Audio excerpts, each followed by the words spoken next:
বিসমিল্লাহির রহমানির রহিম। আমরা এখন বিসমিল্লাহ নিয়ে কিছু আলোচনা করব। বিসমিল্লাহ ছাড়া আল্লাহর অফন্ত কোরআন প্রকাশ হয় না এবং সৃষ্টিজগতের কোনো কিছুই প্রকাশ হয় না। এই নিয়ে কিছু তত্ত্ব আলোচনা করিব।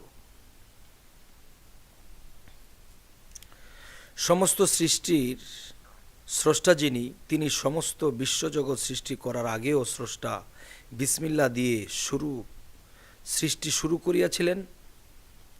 বিসমিল্লাহ দিয়েই বিসমিল্লাহকেই সৃষ্টি করিলেন। কোন শব্দটি বলিয়া? এই বিসমিল্লাহ যদি সর্বপ্রথম সৃষ্টি না করা হয় তাহলে কোনো কিছুই আল্লাহ সৃষ্টি করা হইত না। বিসমিল্লাহ এর মায়ায় পড়ে সমস্ত কিছুই সৃষ্টি করিলেন। এই বিসমিল্লাহকে এই পৃথিবীতে যে না চিনবে, না বুঝবে, ততক্ষণ পর্যন্ত কেউ আল্লাহর বেদ রহস্য বুঝতে পারিবে না এবং আল্লাহর সৃষ্টির রহস্য বুঝবে না, কোনো আগা মাথাও খুঁজিয়া পাবে না। বিসমিল্লাহ ছাড়া আল্লাহর কোরআন তো প্রকাশ হয় না, এমনকি আল্লাহ নিজেও প্রকাশ হয় না। কোরআনে যদি আসি তবে সমস্ত সূরাগুলির আগে দেখা যায় বিসমিল্লাহির রহমানির রহিম লেখা আছে। শুধু একটি সূরার প্রথমে বিসমিল্লাহ নাই, তাহারও কারণ আছে।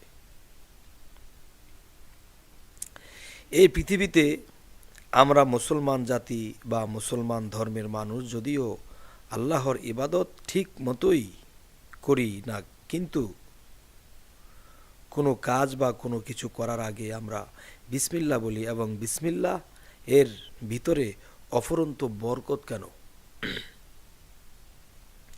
বিসমিল্লাহ এর ভিতরে আল্লাহর সিংহাসন আছে। বিসমিল্লাহকে আল্লাহর ঘর হিসেবেও ব্যবহার করেন। বিসমিল্লাহ এর ভিতরে সৃষ্টি জগৎ নিয়ে খেলাও করিয়া থাকেন। সমস্ত বিসমিল্লাহ ও আল্লাহর জিকির করে। আল্লাহ আরও সন্তুষ্ট হইয়া যান নবীজির কাছে যখন কোরআন নাজিল হবে, তখন প্রথম নাজিল হইল ইকরা বিসমে রব্বিকাল্লাযী খালাক। যে ইকরা বিসমে, বিসমে শব্দের অর্থ কি এবং সূরা আলাক কোরআনে শেষ দিক দিয়ে বসানো হইল কেন? এই জিনিসগুলি যার যার গুরু মুর্শিদের কাছে জানা নেওয়াই ভালো।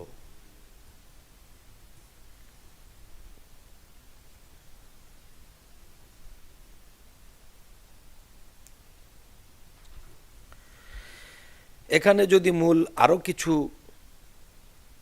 বলতে চাই, আল্লাহ মহান স্রষ্টা যিনি কখনো কখনো বিসমিল্লাহ আল্লাহর বাহক, আবার এই বিসমিল্লাহ দিয়ে মহান স্রষ্টা পরম রূপে থাকিয়া জগতে বিরাজমান থাকেন।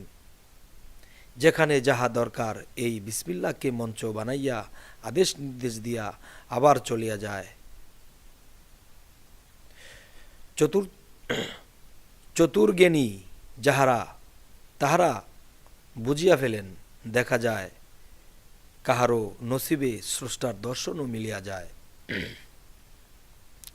এই পৃথিবীর কোনো মানুষ যদি বিসমিল্লাহকে অবহেলা করে তাহলে স্বয়ং রাসূলকেই অবহেলা করা হবে, আর যদি রাসূলকে অবহেলা করা হয় তাহলে স্বয়ং আল্লাহকেই অবহেলা করা হবে। কেননা বিসমিল্লাহ এর ভিতরে রাসূল আর রাসূলের মধ্যে আল্লাহ স্বয়ং।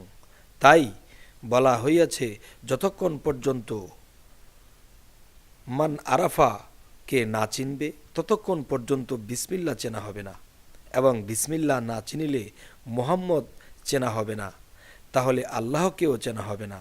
আল্লাহ আমাদেরকে বোঝার তৌফিক দান করুন। কিন্তু বিসমিল্লাহ কি? বিসমিল্লাহ বিষয়টা কি? এক পাল্লায় যদি বিসমিল্লাহ দেওয়া হয় আরেক পাল্লায় যদি পৃথিবীকে দেওয়া হয় তবু বিসমিল্লাহ থেকে ওজনে কম হবে। কারণ বিসমিল্লাহ এমনই একটা বিষয় যে বিসমিল্লাহ দিয়ে আল্লাহ সমস্ত বিশ্বজগৎ সৃষ্টি করলেন। আগুন, পানি, বাতাস, মাটি, সমস্ত কিছু আল্লাহ বিসমিল্লাহ থেকে সৃষ্টি করিলেন। এবং বিসমিল্লার ভিতরে এবং বাহিরে আল্লাহ স্বয়ং নিজেই পরমরূপে বিরাজমান থাকেন। এই বিসমিল্লার ভেদ যাহারা না বুঝবে, এই বিসমিল্লার ভেদ যাহারা না জানবে, তারা কখনো আল্লাহর ভেদ রহস্য বুঝবে না। আল্লাহ আমাদের সকলকে বোঝার তৌফিক দান করুন। আল্লাহ হাফেজ।